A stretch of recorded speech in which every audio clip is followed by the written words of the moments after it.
Oh man, थोड़ा जल्दी चलो ना तुम। साहब कैसे चले, ये ट्रैफिक तो देखो, अब ये कार है उड़कर तो नहीं जाएगी। वो तो मुझे भी पता है, मगर तुम फटाफट चलने की कोशिश करो। शिट यार, ये मुंबई का ट्रैफिक भी ना, मेरी ट्रेन मिस हो जाएगी। मुझे हर हाल में कल सुबह नासिक पहुंचना है। काय को खाली पीली चिल्लम चिल्ली कर रहे हो मैन? अगर इतना ही जरूरी काम था तो ऑफिस से समय से निकलना था, मगर नहीं, तुमको तो अपना ऑफिस भी जरूरी है। रोजी, मेरा दिमाग वैसे ही खराब हो रहा है, तुम मुझे मत सिखाओ क्या करना है। तुम नेट पर देखो ट्रेन का क्या स्टेटस है। जोसेफ को गुस्से में देखकर रोजी चुपचाप अपने मोबाइल में ट्रेन का स्टेटस देख रही थी, तो उसने देखा ट्रेन बांद्रा स्टेशन छोड़कर आगे के लिए निकल चुकी थी। मैन, ये ट्रेन तो गया। दोबारा चेक करो, देखो नासिक के लिए कोई और ट्रेन है क्या। ये ट्रेन निकल गई। शिट, मुझे कुछ समझ में नहीं आ रहा कि अब क्या करें। मेरी कल सुबह की अर्जेंट मीटिंग है। रोजी ने अपने मोबाइल में देखा, कोई और ट्रेन नहीं थी, तो जोसेफ गुस्से में रोजी के ऊपर चिल्लाने लगा, जबकि उस बेचारी की कोई गलती नहीं थी। उन दोनों को लड़ते देख ड्राइवर, जो अब तक उन लोगों की बातें सुन रहा था, बैक व्यू मिरर में देखते हुए बोला, एक बात बोलूं साहब? अब तू भी बोल ले। प्लीज जोसेफ, काम डाउन, एक बार सुन तो लोगों क्या कह रहा है। जोसेफ गुस्से में ड्राइवर की तरफ देख रहा था। ड्राइवर ने धीरे से डरते हुए कहा, साहब, आपकी बुकिंग बांद्रा स्टेशन की है, वहाँ पहुँचने के बाद आप एक बार पेमेंट कर देना, उसके बाद मैं अपना जीपीएस ट्रैकर बंद करके आपको नासिक ले चलूंगा। अभी 1 बज रहा है, सुबह के 5 साढ़े 5 बजे तक हम लोग नासिक पहुँच जाएंगे। आज यू मैड? पूरी रात कार का सफर बहुत थकाने वाला होता है, और उसमें रिस्क भी तो है। तुम दिन भर से गाड़ी चला रहे हो, थके हुए होंगे ना। रे बाबा, रात को सफर नहीं करेंगे। वैसे तुम्हारा आइडिया अच्छा है, और मेरे पास कोई ऑप्शन नहीं है। मैं आगे बैठता हूँ, गाने सुनते हुए चलेंगे। जब तुम्हें थकान लगे तो थोड़ी देर गाड़ी मैं चला लूंगा। जोसेफ, वो जीपीएस ट्रैकर बंद करने को कह रहा है। किसी को क्या पता कि हम लोग इसके साथ ट्रैवल कर रहे हैं, कुछ ऊंच नीच हो गई तो क्या होगा। वैसे भी आजकल कितने सारे केस सुनने में आते हैं। तुम जरा ये क्राइम पेट्रोल देखना बंद करो। देखो कितना शरीफ है, खुद ही हमारी मदद करना चाहता है। रात के वक्त कार का सफर करने का रोजी का बिल्कुल भी मन नहीं था, मगर जोसेफ की जिद के आगे उसकी एक ना चली और वे लोग नासिक के लिए निकल गए। जोसेफ और ड्राइवर बातें कर रहे थे, और दिन भर की थकान के कारण पीछे वाली सीट पर अकेली बैठी रोजी की नींद लग गई। जैसे ही ड्राइवर ने देखा रोजी सो गई, उसके चेहरे पर रहस्यमयी मुस्कुराहट आ गई थी। वो बार बार उसी की ओर देख रहा था। जोसेफ इन सबसे बेखबर गाड़ी में चल रहे गाने का लुत्फ ले रहा था। ये शाम मस्तानी मदहोश किए जाए, मुझे दूर कोई खींचे तेरी ओर लिए जाए। कुछ देर बाद गाड़ी हाईवे पर रुकी। जैसे ही गाड़ी रुकी, रोजी घबरा कर उठी और वो ड्राइवर और जोसेफ को देखने लगी, मगर उसे कार में कोई भी नजर नहीं आया। पूरी रोड सुनसान पड़ी थी। जंगल के बीचों बीच सड़क पर खड़ी कार को देख वो घबरा गई। वो कार के कांच में से ही इधर उधर देख रही थी। उसे जोसेफ कहीं नजर नहीं आया। जैसे ही वो घबरा कर कार से बाहर आई, उसे अपने कंधे पर किसी के हाथ के होने का एहसास हुआ। वो जोर से चीखी। उसके सामने एक भयानक औरत खड़ी हुई थी, जो देखते ही उसके शरीर में समा गई। उसकी चीख सुन जोसेफ उसके पास आया। क्या हुआ? जोसेफ, जोसेफ तुम कहाँ थे? वो औरत कहाँ गई? कौन औरत? यहाँ तो कोई नहीं है। अरे हम वहाँ सामने चाय की गुमटी पर चाय पी रहे थे, तुम सो रही थी इसलिए तुम्हें नहीं जगाया। कहते हुए उसने चाय की गुमटी की तरफ इशारा किया, तो रोजी हैरान रह गई, क्योंकि थोड़ी देर पहले वहाँ पर कुछ भी नहीं था। पूरा रोड खाली था। अब अचानक से चाय की गुमटी और रिफ्रेशमेंट की शॉप कैसे आ गई? ये कैसे हो सकता है? यहाँ तो अभी कुछ नहीं था, अचानक से ये सब कुछ कैसे? क्या कैसे हो सकता है? जरूर तुमने कोई सपना देखा होगा। चाय पियोगी? फ्रेश लगेगा।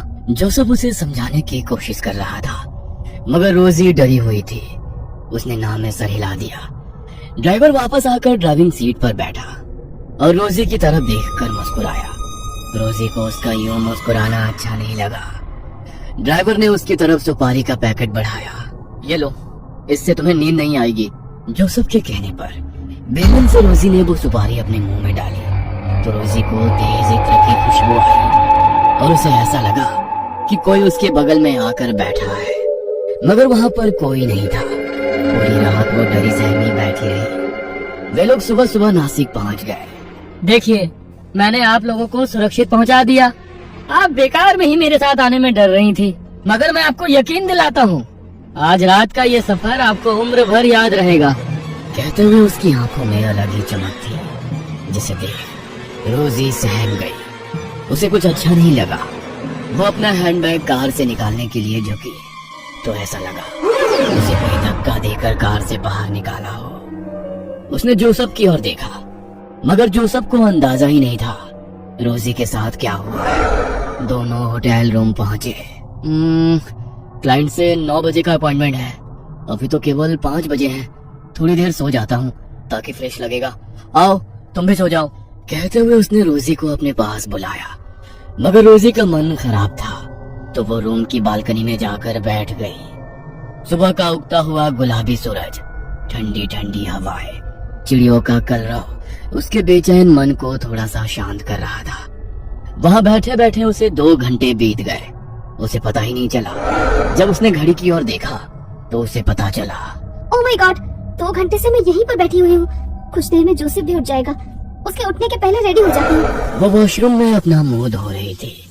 मुंह धोते हुए उसने देखा उसकी गर्दन पर किसी के नाखून के निशान थे। वो हैरान हो गई।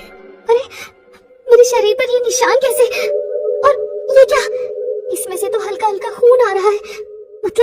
मतलब ये ताजा निशान है। कैसे आ गए ये निशान? कुछ समझ में नहीं आ रहा है। कल रात तक तो नहीं थे, मुझे पता ही नहीं चला और ये निशान बन गए। वो उन निशानों को देख ही रही थी कि उसे जोसेफ की आवाज सुनाई दी। रोजी, पिछले 1 घंटे से वॉशरूम में क्या कर रही हो? मुझे भी तैयार होना है, क्लाइंट हमारा वेट कर रहा होगा। जोसेफ की बात सुनकर रोजी हैरान हो गई कि वो अभी तो वॉशरूम आई थी, 1 घंटा कैसे हो गया। वो केवल मुंह धोकर बिना नहाए ही वॉशरूम से बाहर निकल गई और ड्रेसिंग टेबल के सामने खड़े होकर अपने बालों को संवार रही थी। तभी जोसेफ रेडी होकर उसके पीछे खड़ा था। रोजी, क्या हुआ? तबीयत ठीक नहीं है क्या? पिछले आधे घंटे से देख रहा हूँ तुम कांच के सामने केवल हेयर ब्रश लिए खड़ी हो। क्या हुआ है, बोलो। जोसेफ की बात सुनकर जैसे ही रोजी ने देखा, जोसेफ रेडी था, मगर रोजी का तैयार होना बाकी था। यहाँ तक कि उसने कपड़े भी नहीं बदले थे। उसे समझ नहीं आया कि केवल कांच के सामने खड़े खड़े इतना समय कैसे निकल गया। रोजी, तुम्हारी तबीयत ठीक नहीं लग रही है। शायद रात में ट्रैवल किया है, इसलिए तुम्हें अनईजी लग रहा है। नासिक पहुंचकर भी मैंने कहा था थोड़ी देर आराम कर लो, मगर तुम बालकनी में बैठी थी। अब ऐसा करो, तुम आराम करो, मैं क्लाइंट से मिलकर आता हूँ। कहते हुए जोसेफ रूम से बाहर चला गया। होटल के उस बड़े से कमरे में रोजी अकेली थी। वो अभी भी वही ड्रेसिंग टेबल के सामने बैठी थी। उसकी आंखों के नीचे काले घेरे नजर आने लगे। वो वहाँ से जैसे ही उठी, आईने में से एक हाथ बाहर आया और उसने रोजी का गला दबाया। वो डरते हुए पलटी। कौन है? कौन है यहाँ पर? कांच में उसे उसी भयानक औरत की शक्ल नजर आ रही थी जो उसे रास्ते में मिली थी। रोजी डरते हुए कांच से 2 कदम दूर हटी, मगर वो औरत रोजी के और करीब आ गई। कौन हो तुम? कल रात से मेरा पीछा क्यों नहीं छोड़ रही हो? चली जाओ यहाँ से, प्लीज चली जाओ। कहते हुए रोजी अपने आसपास रखे हुए सामान से उस औरत पर वार करने लगी, मगर उस पर उन वारों का कोई असर नहीं था। वो धीरे धीरे रोजी की तरफ आगे बढ़ रही थी। रोजी पलंग पर जा गिरी। वो भयानक औरत उसके सीने पर सवार हो गई। रोजी को लगा अब वो नहीं बचेगी। डरते हुए आंखें बंद कर ली, मगर कुछ देर बाद जब उसने आंखें खोली तो उसके आसपास खून ही खून फैला हुआ था। ये देख वो डर गई। उसके सीने पर सवार वो औरत कच्चा मुर्गा चबा रही थी। जैसे ही रोजी ने आंखें खोली, उस औरत ने उसकी गर्दन पर अपने दांत गड़ाए और उसका खून चूस कर गायब हो गई। तभी दरवाजे की घंटी बजी। बाहर जोसेफ था। रोजी ने दरवाजा नहीं खोला तो वो रिसेप्शन से मास्टर की लेकर आया और रूम का दरवाजा खोला। रोजी रूम के एक कोने में डरी सहमी सी बैठी हुई थी। हे रोजी, क्या हुआ तुमको? और ये तुम्हारे कपड़ों पर खून कैसे? कुछ तो बोलो, क्या हुआ है तुम्हें? मुझे डर लग रहा है, कुछ तो बोलो। जोसेफ के बार बार पूछने के बावजूद रोजी कुछ भी कहने की स्थिति में नहीं थी। जोसेफ ने तुरंत रूम सर्विस को कॉल किया। सभी उसकी हालत देखकर हैरान थे। सीसीटीवी फुटेज में भी कुछ नजर नहीं आया। जोसेफ ने रोजी के कपड़े बदले और उसे अपने साथ वापस मुंबई लेकर आ गया। वो खून चूसने वाली चुड़ैल ब्लड सकर अब उसके साथ हर वक्त रहती। वो किसी को भी नजर नहीं आती, वो सिर्फ रोजी को ही नजर आती थी। रोजी उसके सामने आने के बाद अजीब व्यवहार करती थी। धीरे धीरे उसका शरीर सूखता जा रहा था। जोसेफ उसे लेकर कई डॉक्टर के पास भी गया, मगर किसी भी डॉक्टर के पास उसका कोई इलाज नहीं था।